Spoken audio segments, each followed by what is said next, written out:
Welcome everybody. I haven't done anything like this in a minute, so I'm really excited to make sure that I bring you the best content available. I'm happy, guys. This is my friend Bam.Thee.Artist. Super talented. We're gonna get into millions and dozens of stories, but let's get into this. The whole racist community just in my city that I never knew about. Well, I knew about it, but I didn't know it was that bad. What did you find out? What did you find out that they were pretty racist? Like,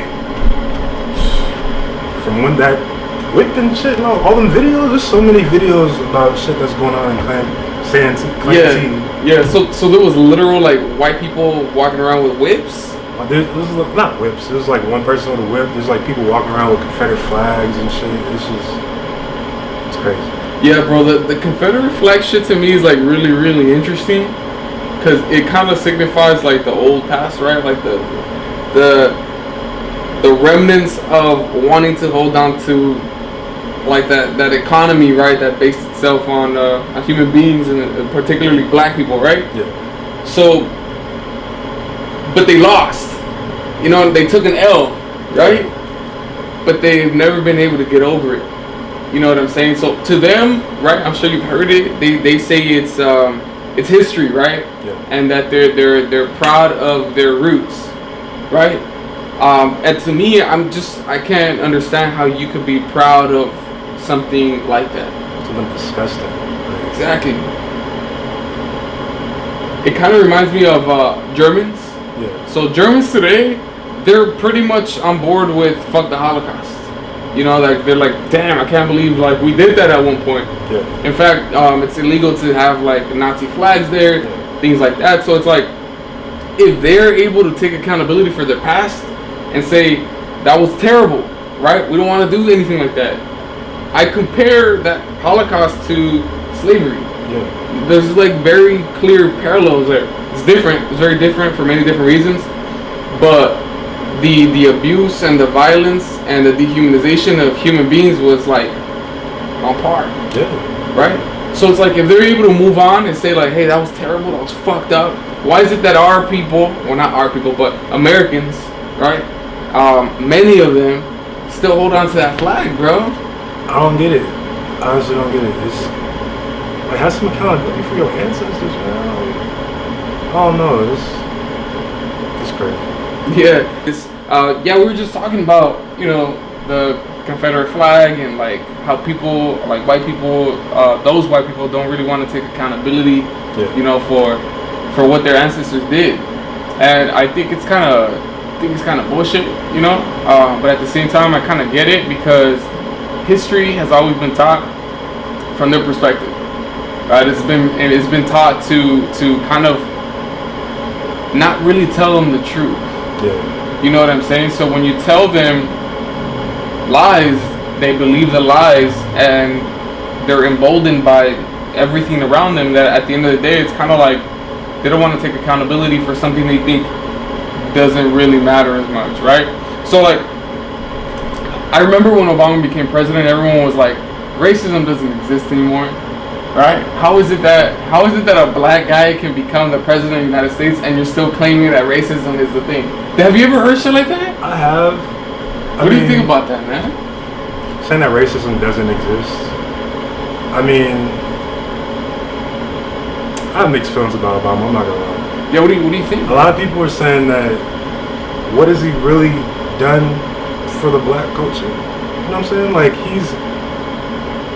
yeah, you got like the Obama fund and all that, but it's like, for us, what has he done? Like, he's done something for the gay community. You know what I'm saying? He's done something for Latinos, Mexicans, you know what I'm saying? But what has he done for us?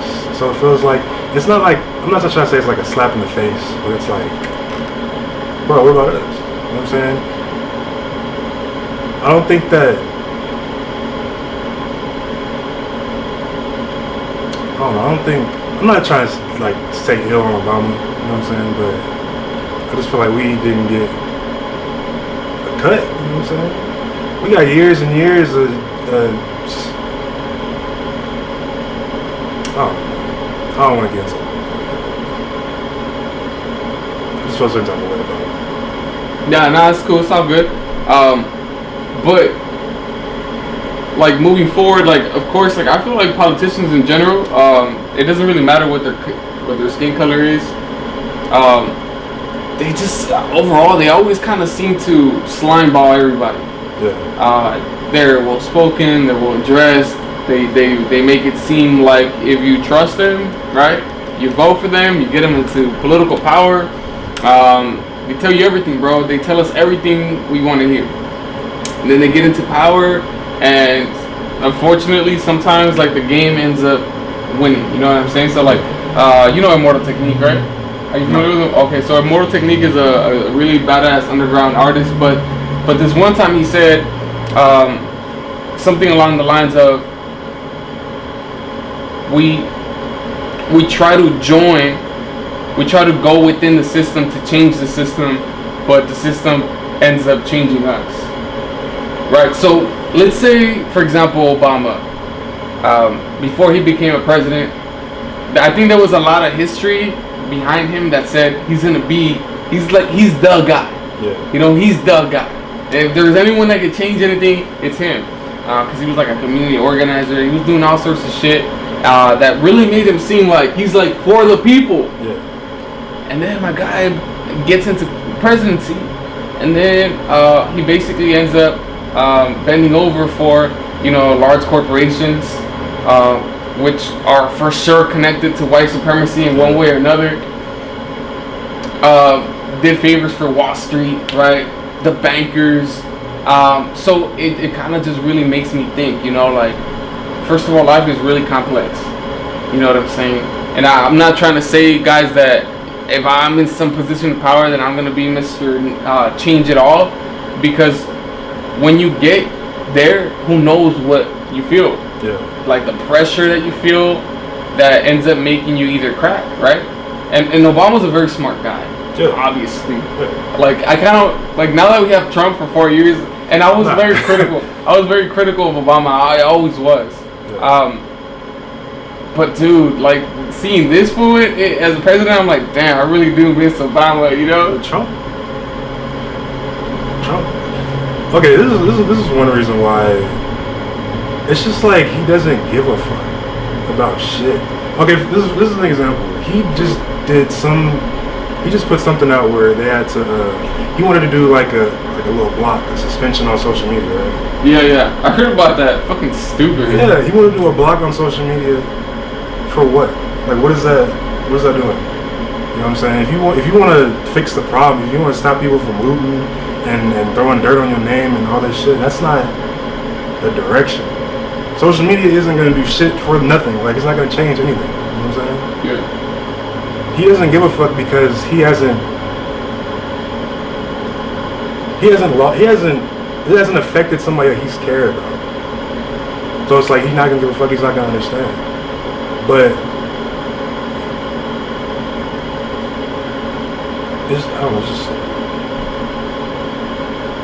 I don't think that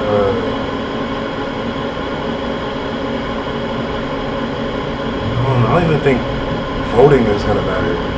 Yeah. Why do you say that? Because what has it done? What has voting really done over these past years? Yeah. Nothing. And now they're talking about we're voting in what? Massachusetts and Iowa's spot too, right? About what? Voting for what? I don't know what it is. They're saying everybody. I saw this thing online which everybody's talking about voting soon. Like there's the primaries. The primaries are still going on for certain states. So like for California, you know, it was between Bernie Sanders and Joe Biden. Yeah. And fucking Joe Biden, bro. I'm very disappointed. I'm very disappointed with the American people because they overwhelmingly voted for Joe Biden instead of Bernie Sanders, which I feel like. First of all, bro, Joe Biden is burnt the fuck out. Like, my boy be up there, he don't even know what he be saying. Yeah. Like, he forgets, right? Okay, fuck it, maybe there's a little bit of dementia going on. But, bro, you trying to be in the driver's seat of one of the most powerful countries in the world, right? So what that tells me, bro, is that Joe Biden, even though probably going to be obviously better than Trump, because Trump, like I said, doesn't give a fuck about anything. I was just doesn't give a fuck. Unless it affects him, he doesn't give a fuck. Exactly. Typical capitalist, right? I'm buying my money and that's it. But Joe Biden, I think he's gonna be the perfect puppet. What? Perfect puppet. He doesn't know how to defend himself, bro. Like, when you're in that position, bro, you gotta be able to think clearly. You gotta be able to defend yourself verbally. You gotta be able to just be a fucking G, right? Joe Biden, bro, I think the elite are just literally gonna make every single move. I feel like with Donald Trump, at least Donald Trump is kind of like a individualist. He's got like his own mindset, and he actually stands up against people and is like, nah, fuck you, right? That's the only thing I like about him is that he keeps it real. He does. He doesn't go smoke and mirrors like Bush and fucking. You know what I'm saying? Exactly. Joe Biden on the other side, even though the country's gonna be more relieved because we don't have that fucking jackass right in power, it's gonna continue that same cycle, right? Which goes back to your point about voting, right? Like, voting's cool, you know, handle it. Go do it if you want to. But I agree that voting for a long time is because Americans depend too much on voting. You know what I'm saying? Like for the most part, we've always just kicked back and said, well, we'll vote them out, right? So, well, what happens? What happens in 4 years is that we get somebody new, and then it's another 4 years of bullshit. But then we're like, oh, we'll just wait another 4 years and then we'll vote again. So it just becomes 4-year terms for 100 years of pure bullshit because people are so complacent. You know, like two things that I know about American people, not all of them, right? American people are complacent, and American people are cowards. So when you put those two things together, change doesn't happen. No. You know, which is why I'm so proud of everybody protesting right now. You know, because even though it's protesting, and a lot of people say, well, what is that going to change? I'd rather see action. So the thing about protesting is like people are treating protesting like protesting is the goal. Protesting is a stepping stone. Yeah. Like, protesting ain't gonna do shit either. When it like boils down to it. Exactly. That's what comes next. Protesting is like to make a statement. What we done is made a statement. All the looting and shit, it's a war. You feel me? What war has been fought without violence? I'm not saying violence is like I'm not by no means trying to say violence is the answer, but it may be a necessity. You know what I'm saying? To get your point across, we got the world listening now. That's true. I mean, it kind of goes back to like Malcolm X, right? Like Malcolm X, just kind of to oversimplify it, he would say things like by any means necessary. Yeah. You know what I mean? And I'm 100% with that, because if you're being oppressed and people say you gotta rise up, but you gotta do it nice, right? Yeah. It's like, bitch, what the fuck are you talking about? Nah. You know what I'm saying? I always look back at history, right? And I'm sure you're very aware of like slave uprisings. Yeah. They had to kill their oppressors because they were literally in chains. You know what I'm saying? And I'm not saying that we gotta go kill Donald Trump or nothing like that, you know, because I might end up getting an FBI or CIA guy knocking down my door. But what I am saying is that I think Bam is 100% right as far as talking about how when people need to defend themselves, they might use violence. But I don't even consider it violence, bro. I just call it self-defense. You know, because if you can't literally breathe and someone gives you a gun, but the other guy's gonna kill you if you don't shoot him, it's not violence, it's self-defense. You know what I'm saying? So there's a huge component of self-defense that has been confused for violence. You know, the government on the other side, they're the ones that are violent. Yeah. You know, they've been violent to us for a long time. You know, for a long time. So I just want people to be fair in their analysis and just be, if you're gonna call it violence, call it all violence, right? So I would just say the government was violent first. So now we're just defending ourselves. What I'm saying, like if you smack me, like if you take your hand and smack the fuck out of me, you cannot expect me not to retaliate. If you keep edging on people, people are scared, people are terrified, people are confused. Yeah, it comes with it. What do you think we can do about the confusion? People, It's a crazy question, but what do you think we can do? I mean, information is free. You know what I'm saying? People, there's a lot of my friends. They're taking online to social media, trying to educate people, trying to get people in the right headspace where they need to be. Even if they're not like out there protesting, it's still good to know like what's going on. And have like at least like a level playing field, sort of, kind of, as far as like knowledge of how to deal with shit. You know? Got cuss? Yeah, dude. Oh, okay. So on this show, we can say whatever the fuck we want. But definitely, that's good. That's definitely a good strategy, a good tool is to utilize social media. Even though social media's got its pros and its cons. You know, like a lot of cons for me throughout my life have been like a lot of distraction. You know, like more on the like stupid side where I'm just like looking at dumb shit and instead of like focusing my attention on good things. But at the same time, when it comes down to situations like social problems or economic problems, you can always educate people online. You know, and I always think about one of my online friends, and I gotta be very clear because I never met him in person, but I must have been like 19 years old, and there was this very popular Twitter account that just randomly followed me way back in the days, bro, way back in the days, and his name was Tay Gogo. But basically, this dude was like a genius, bro, and he would make threads before threads were a thing. You know, so he educated me, bro, on a lot of the systemic issues that we know of today, right?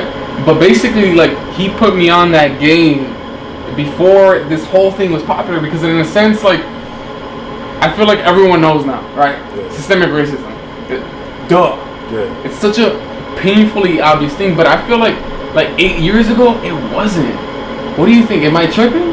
Like 8 years ago? As bad as No. It was always been terrible. Systemic racism has been bullshit since the beginning. But I'm talking about like the woke culture. It wasn't that popular in 2012 and 2013. This is like something that just popped up. Everybody wants to act like they have the answer and shit. Yeah, that hasn't always. That's some new shit that just popped up. That's a hashtag. Exactly. You know that's a trend. Yeah, which I'm not trying to minimalize like the movement for Black liberation as a woke hashtag. You know what I'm saying? I'm just saying like Tay Gogo, he really inspired me, bro, to think. Yeah. You know what I'm saying? Like, I think thinking is the most powerful thing in all of this shit.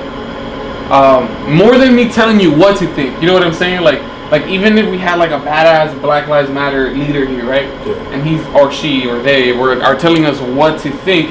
That's not that good. What's really good is for us to inspire you to think. Yeah. You know what I'm saying? Because now you become an independent, critical thinker, which means that it's like you did your research, you thought about it, you weighed the pros and cons, and then you're like, I'm still gonna go ahead and stand with Black people through this uprising. You know, I think that's the important part in all of that. And partner's better than a leader. Say it again? So a partner's definitely better than a leader. Oh yeah. Just following somebody. A partner you had 2 years. That's true. I used to think about that as like walking side by side. Yeah. You know what I'm saying? Like instead of like we've all had leaders, right? I'm sure you've had a leader in life that was really, really good, and you're really proud to follow them because they made sense.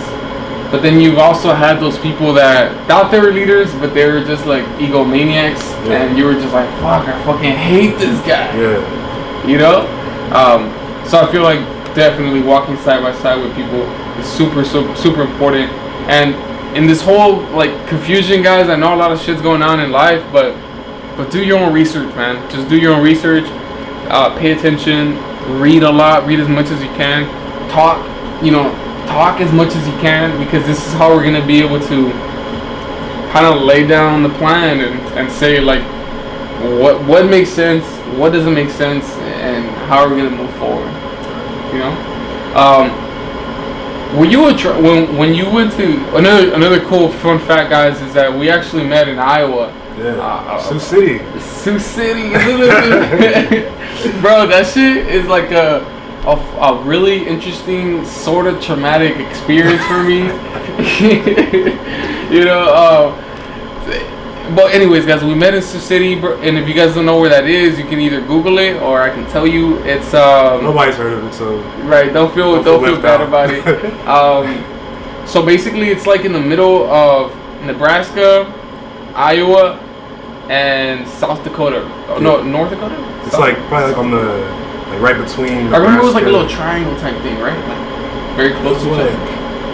I would say it's probably like the border of Nebraska, like right. For sure, the border of Nebraska, it's right? Like, that was the bridge where we would go to practice. Yeah, and then North Dakota was like what? Where's North Dakota to Nebraska? North Dakota was on the top. No, South Dakota. South Dakota, because South is here, and then North Dakota's over that. Yeah. So we were like, it was like this. It was like here, and then we were here. Exactly. Yeah. So we were in the Iowa side, which, by the way, was probably the nice part, right? Yeah. It was the nice part. I didn't really have many problems in Sioux City, Iowa. Really? Yeah. What was your experience? What was your experience in Sioux City in Iowa? My experience in Sioux City, Iowa. Well, going to Sioux City, Iowa, and just to begin with, all I know is San Diego, California. So I need to get out and see something different. You know, I've never seen snow. There's just a lot of experiences I never got to experience that were just interesting to me. And I figured moving out to the Midwest, I get all that. I get all the seasons. I get, different new people. I play ball. It seemed pretty cool. Came out there. It was definitely exactly what I expected it to be. Very different.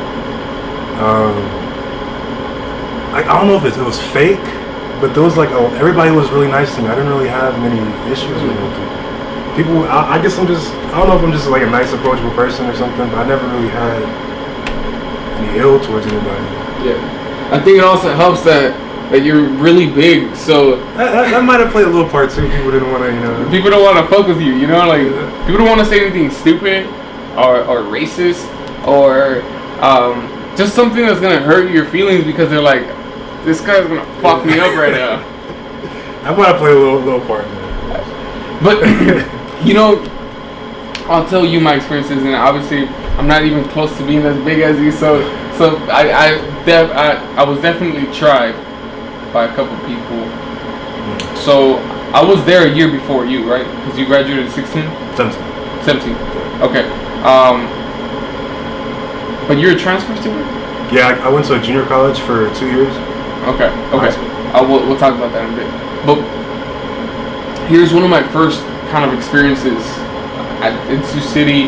So I'm there during a little earlier than the semester begins because I'm on a football team, so I have to kind of get into some of the training stuff. And it's a Friday night, Friday evening, and I'm kind of bored. I don't really know anyone yet. So I'm walking down the halls, right? And then there's this guy, he's the RA, and he's just like, hey, what's up? And I'm like, hey, what's up? Oh, is this Noonan?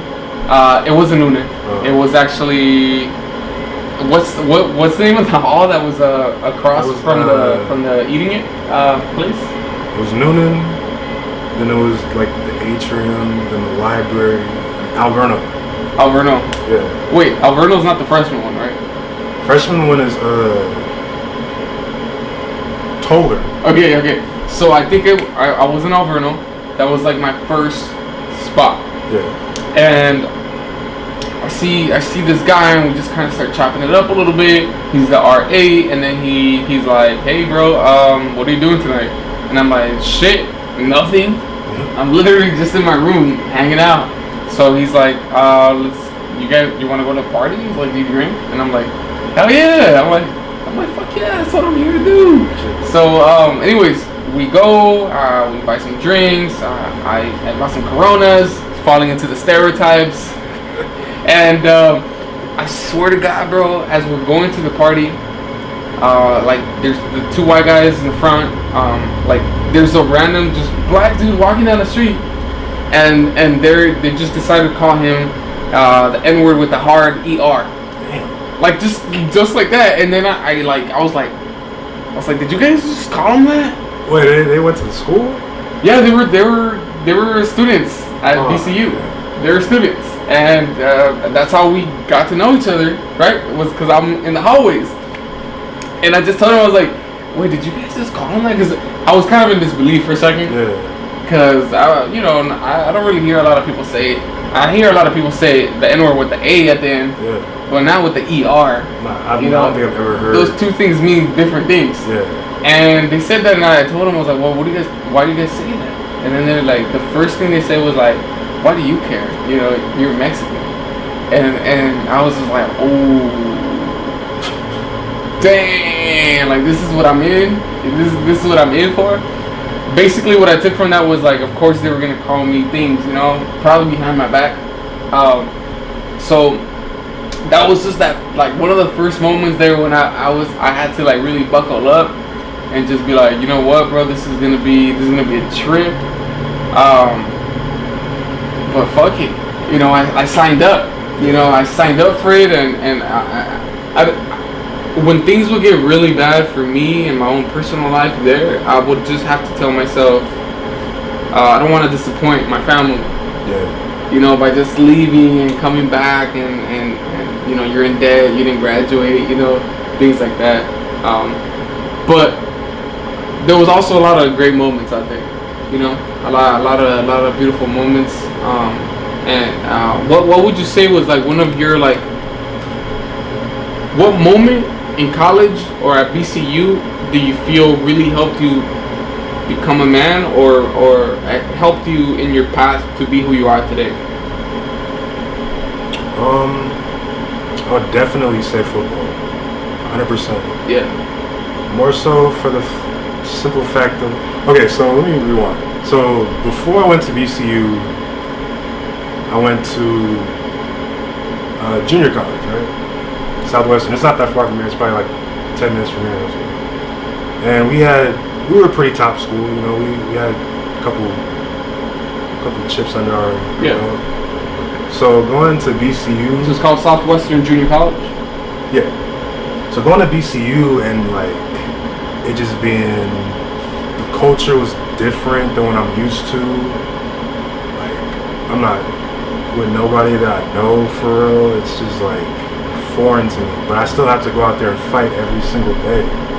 And I feel like that is something you can carry like throughout your entire life. You know what I'm saying? I put so much into football, and I feel like if I put what I put into that, into anything else, and stick it through, because I'm pretty sure you felt the same. There's many times when you just dealing with Coach Redmond was not easy. There's many times where I wanted to just pack it up and go home, but it was just like I can't. Same as you, I can't let my family down. I have a goal. I just stay out here and finish. You know what I'm saying? Finishing is matter more to me than just winning a bunch of football games, because that's what's gonna matter more in real life. Yeah, definitely. I can relate to not wanting to quit. Yeah, I wanted to quit so many times, like yeah. But like I couldn't. I knew I would. It's not promised you're not gonna put those that year back on. You know what I'm saying? So, yeah. There's a lot of reasons why I had to ride it out, but I know quitting wasn't an option. I couldn't live with myself going back home to San Diego, at least not finishing it out, seeing it through. You know what I'm saying? Yeah. And like all the friends I made, you know what I'm saying? I couldn't let them down either, because there was a point where we all just gotta get through this. You know what I'm saying? We gotta make it through. We gotta finish it strong. That's what it boiled down to. Yeah, man. I can totally feel that, man. And for me, football was a big challenge, bro. It was a big challenge there. I think I dealt a little bit more with like the political side of things within the team. I really felt like I got played. Like I felt like I got really played like hardcore my senior year. But at the same time, I gotta be honest, you know, and just be accountable for my own self. And my spirit and my mind are not in the right place. It was just so hard, bro, for me transitioning out there, because like I come from an environment in the LA area where it's hardcore a certain way. Yeah. And that way it's almost the opposite of like white culture. So I couldn't assimilate, bro. I couldn't. It was impossible. It was impossible for me to assimilate to BCU. Yeah. And the way that it was. So I naturally was almost always in opposition to almost everyone. Yeah. And that was just so fucking hard for me because when I would come back to California during vacation time and I'd go to like college parties out here or things like that, shit was just so normal. Yeah. It was just so like I would ease into everything like it was nothing. Home. Exactly. Your comfort zone. Exactly. Now looking back, I think I was too rigid. You know, I was too rigid in my own ways. Maybe if I was more open-minded to like Republicans and white people and all that shit, maybe I could have been more accepting of their own culture. You know, but I think I rejected it too much, and therefore I couldn't, you know, be super tight. Josh was my boy though. You remember Josh? The one with the long hair. Cancer. No, not Cancer. Josh. Not Cancer. Cancer's cool. I'm talking about Josh, the linebacker. He looked like a surfer dude. You don't remember? Josh Block? Yeah. Yeah, I remember Josh Block. Yeah. He's definitely probably like when I think about like a lot of the like white folks, for sure one of the coolest dudes. Yeah. I don't know. It was weird because he had that Cali white person kind of vibe to him. Josh Block. I can see that. Yeah, which was like really the long sweet. surfer hair. Exactly. That's what you're saying. Even the way he would talk, it was like, oh, really, dude? Yeah. And I'm like, how the fuck did you learn this shit, bro? You're from Iowa, dude, or Nebraska, one of those.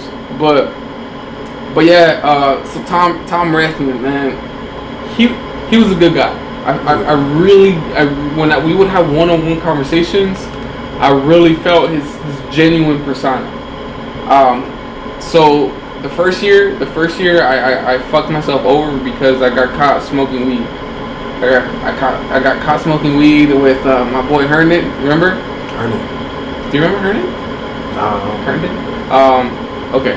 I'm forgetting his first name, but oh, that makes sense. He left when I was a junior. Never mind. You don't remember him then.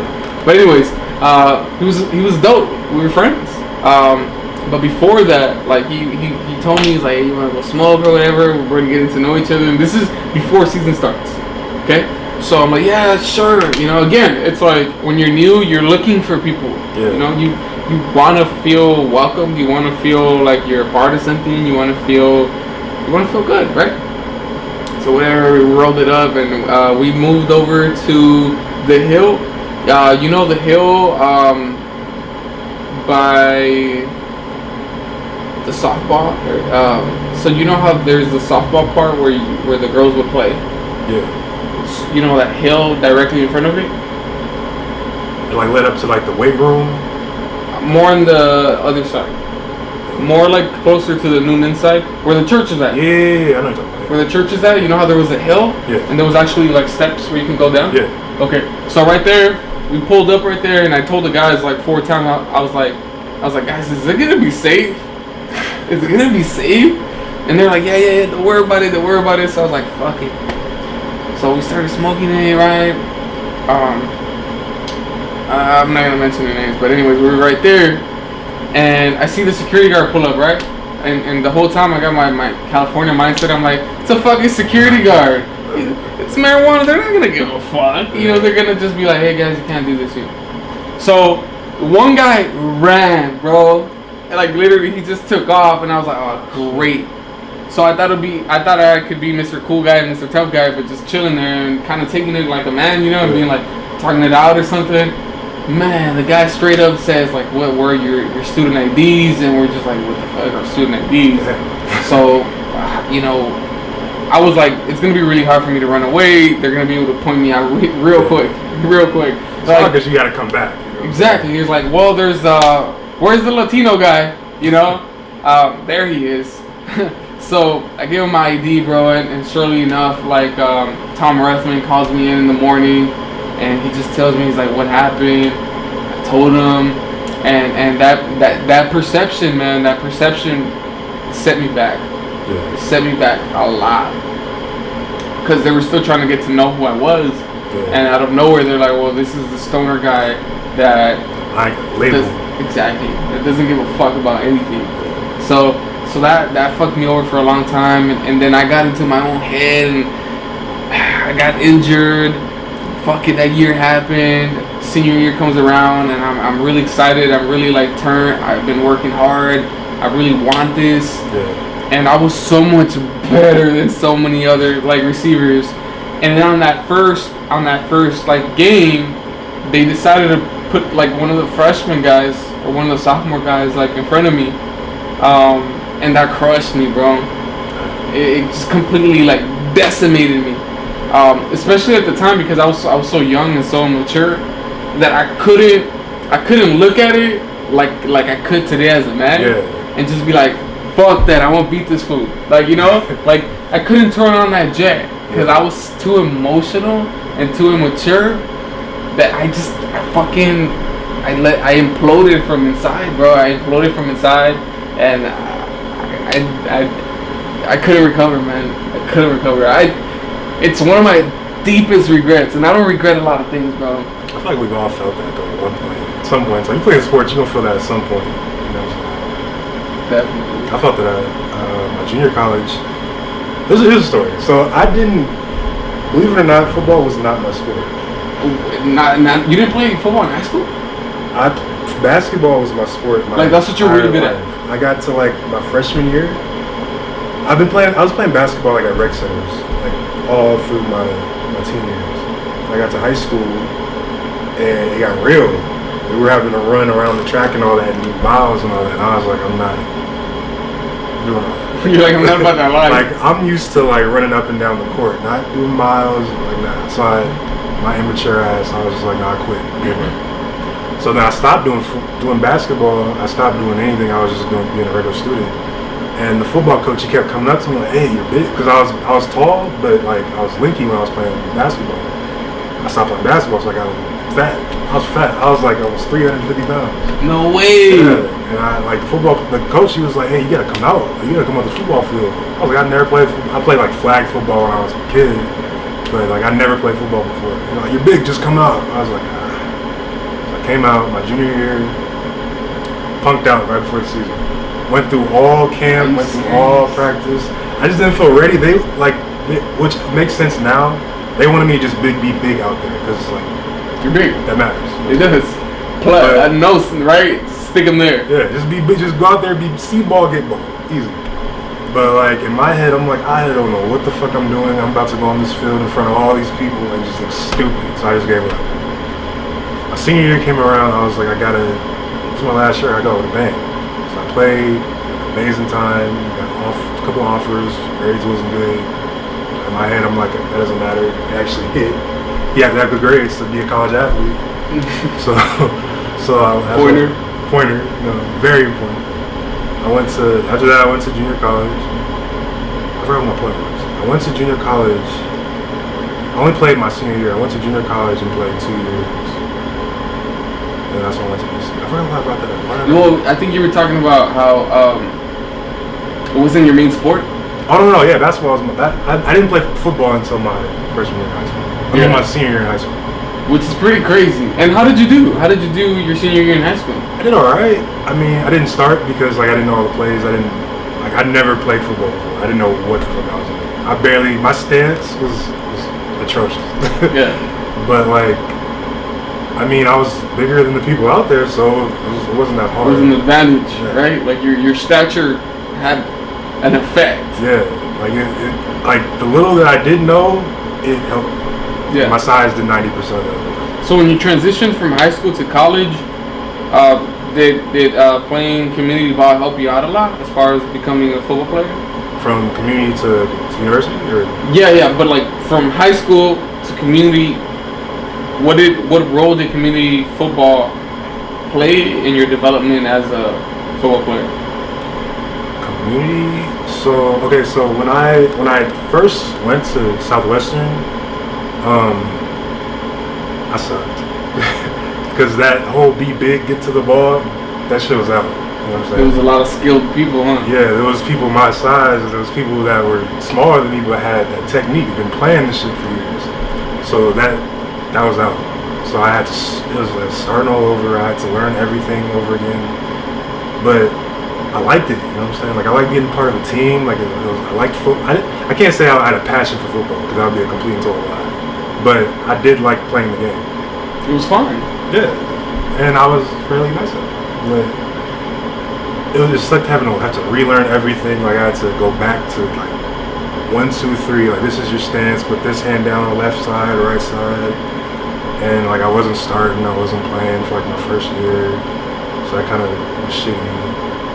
And then I progressed and got better. And I feel like junior college definitely made coming out to Iowa a lot more smooth. Because I pretty much felt like I knew a lot of what I needed to know. They just were there to sharpen my skills. Yeah. Well, who was your defensive end coach or defensive line coach? We had Coach Kelly.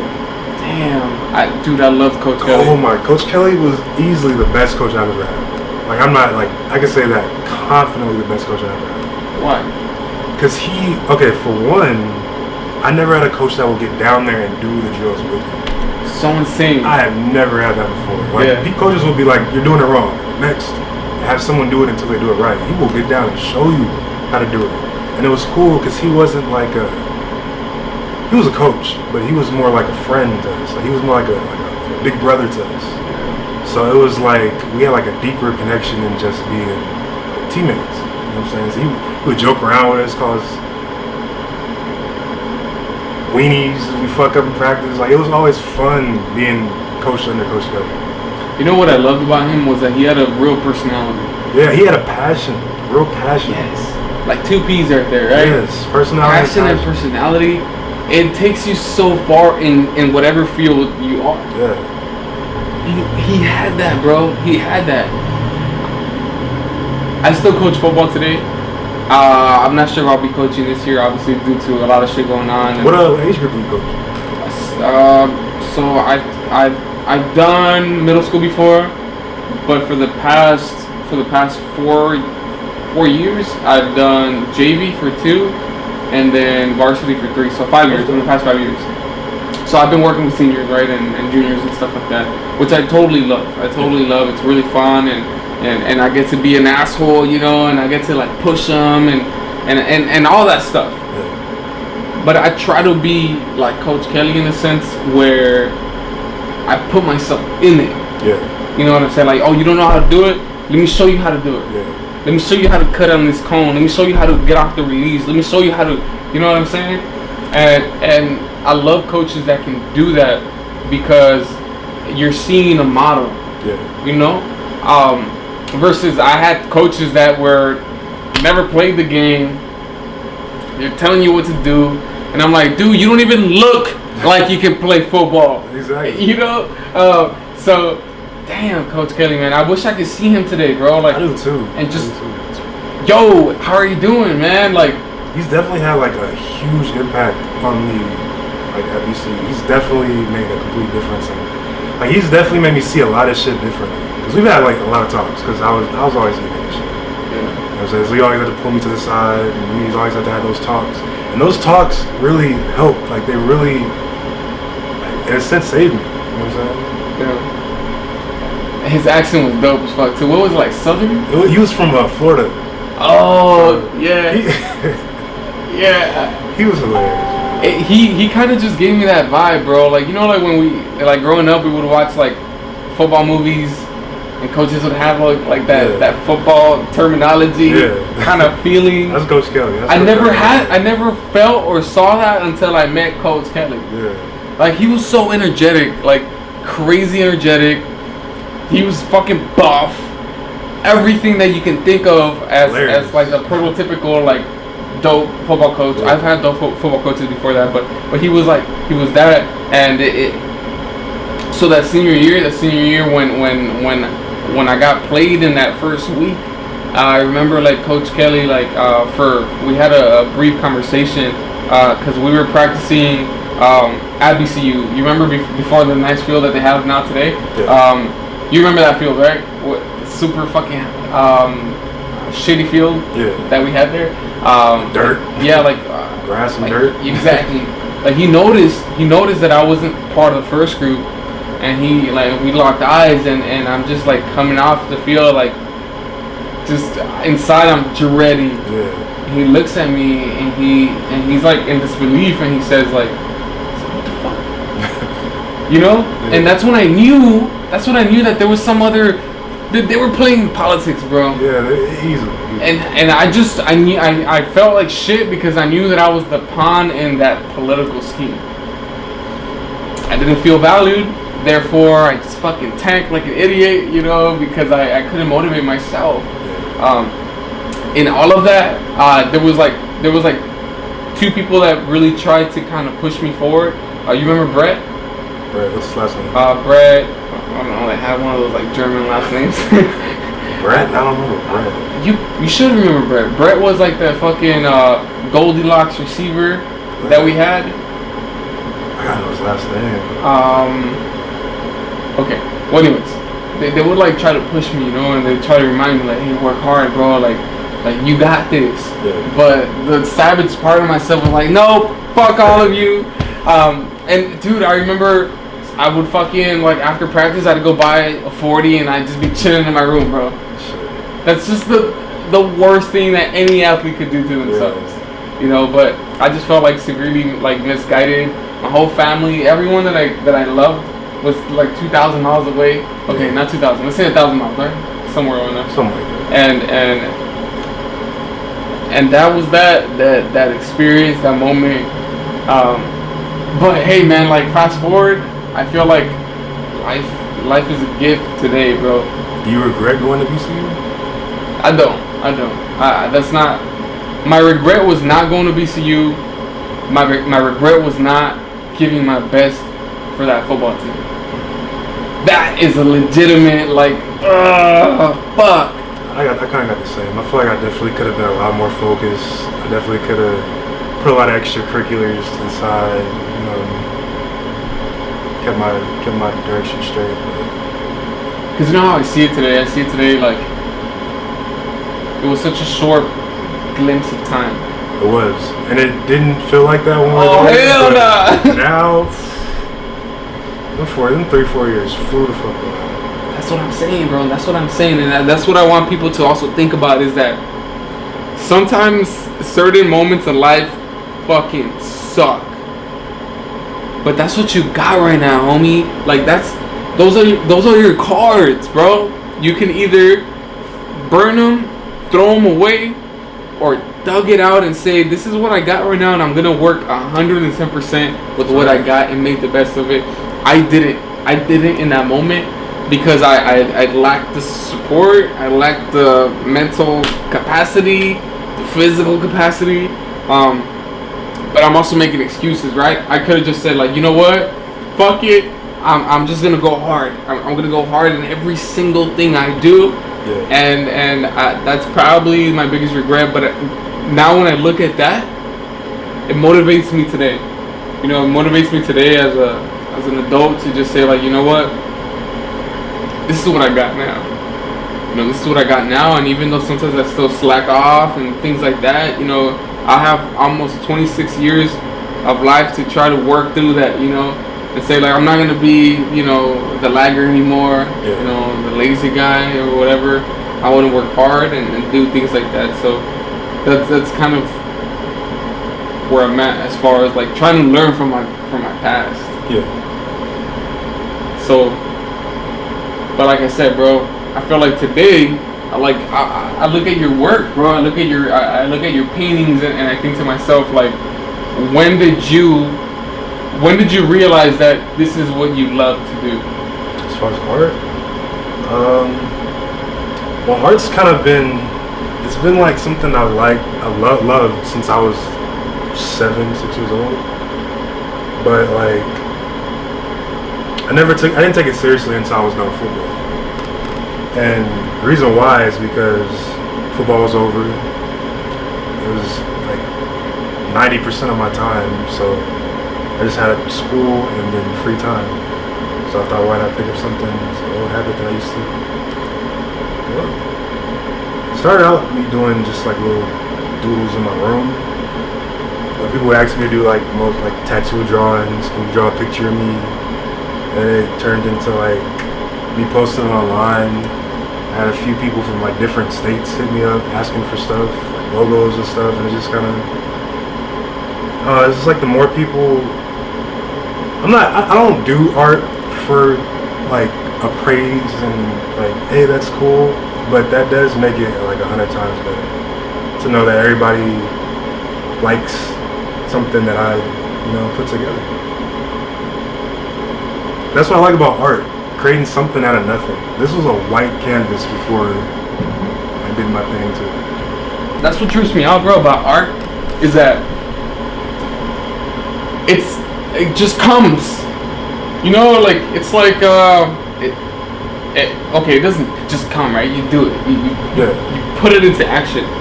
But like you said, it used to be a blank canvas. A complete blank canvas. But there's something, I don't know, in your heart, in your mind, where you're like, I'm feeling this. Now I'm literally throwing my emotions into it. Yeah. You know what I'm saying? And I think that's magic. I love it, man. If I could do this for the rest of my life, I would. I swear. I could do this every day. No problem. How long a day, or how many hours per day do you put into your painting? Well, I mean, I'm not where I want to be, and I watch a lot of YouTube videos on different artists and try to soak up what they, like how they do their thing. And what they told me, like what I've gotten from a lot of different artists, is that you have to put time in every day. Like football, you got to practice like almost every day.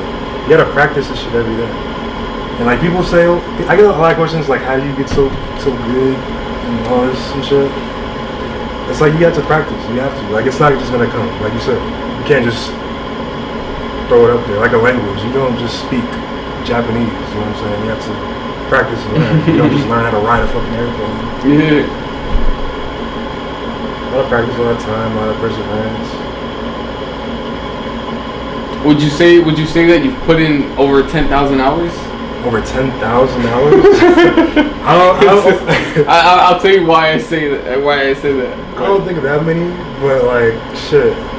How many hours? If you had to like throw out a number, how many hours do you think that you put into your painting from being a little kid or whatever to now? So now? Yeah. Or how about this? Since you took it seriously, since you're like, fuck yeah, I love this shit, I'm gonna go hard. 2017. There has been patches where I have taken breaks. Mm-hmm. I can't even give you a number, bro. I can't even think. Yeah, it's kind of a hard question. But if you had to round it out, like, shit, it's kind of like throw a number out there. 2017.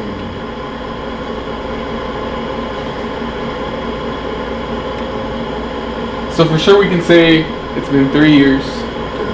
I'd say about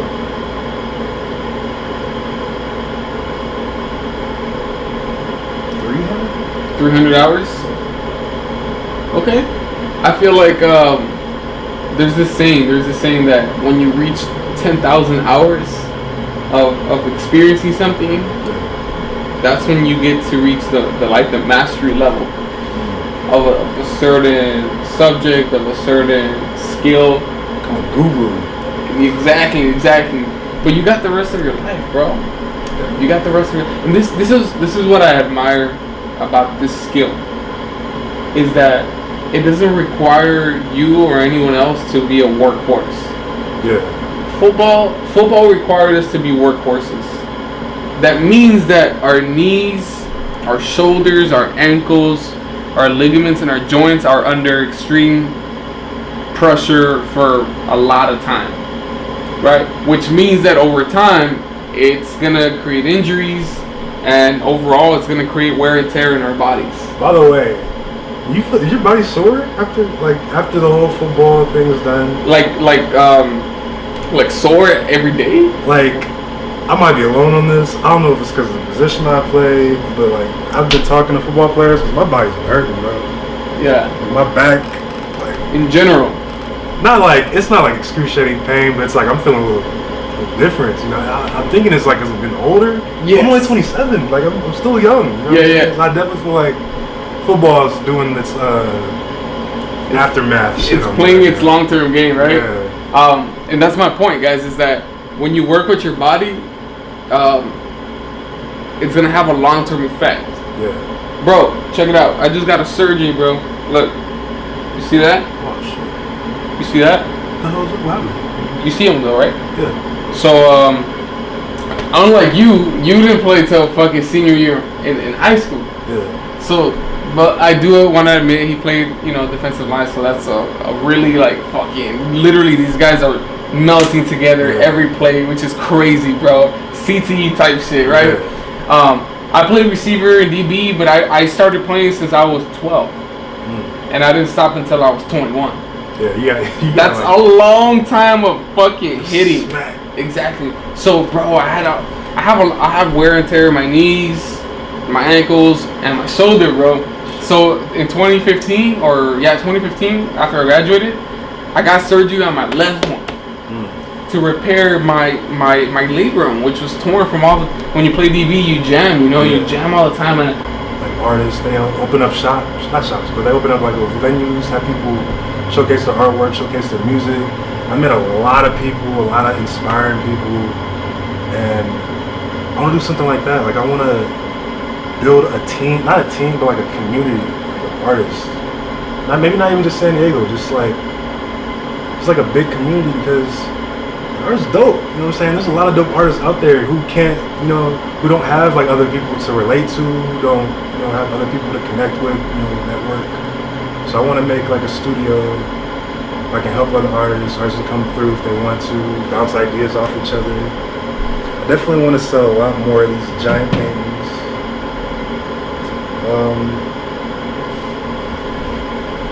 I want to learn more. I want to get into other different types of art. These are acrylic, by the way. Acrylic paint. I want to look into oil, spray can, airbrush. I don't know, just so much. It's just so much. I think that's why I like the journey, enjoying the process. There's a lot. Yeah. A lot. There's definitely a lot to look forward to, right? A lot. I think that's a really beautiful thing about life, is that we're not too unique as human beings, but unfortunately it does seem sometimes like we are very unique because our way of approaching life. Yeah. Earlier we were talking about how some people that we know are basically like dead fish in the water. They're just there.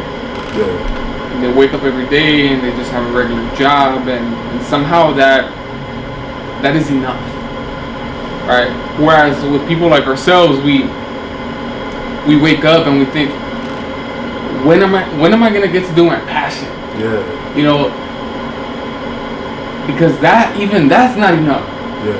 Because we want more, and it's not so much like a selfish, greedy thing, right? Where it's like, I want to be this and that. It's more about like you said, you mentioned something really important about the community aspect of art. Yeah.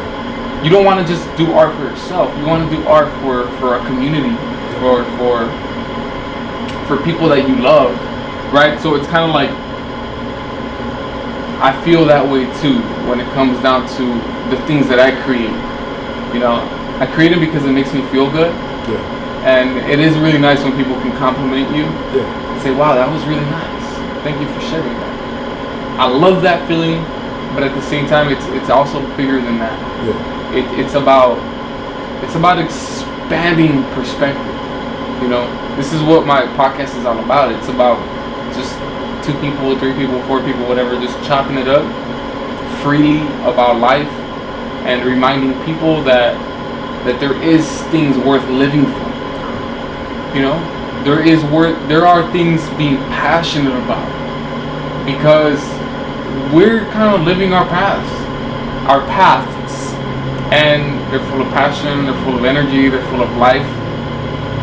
And in that sense, we are unique to a lot of human beings, because a lot of human beings don't have it.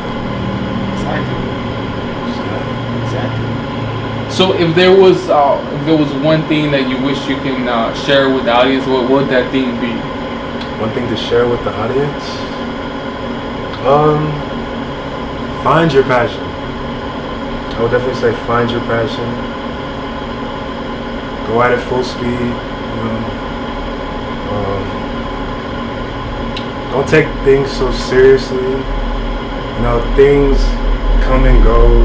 Don't stress over shit. It's kind of hard to say that now, considering everything that's going on, but just try to be happy. You know, just try to find what makes you happy. Stick with it. Love it. Don't let it go. Just try to be the best person you can be. Always try to progress. You know, don't be complacent. Don't be complacent. And brother, where can people find you online if they wish to reach out? If you want to find me online, you can find me at Instagram at Bam.Thee.Artist, 2 E's. I do commission paintings. I do logos, customizations. You don't even have to buy anything. You know what I'm saying? I'm not a money hungry person. I'm not just doing this for money. Like, if you want to just see some cool art, you know where to find me. Wonderful. Guys, this is my guy again, Bam.Thee.Artist.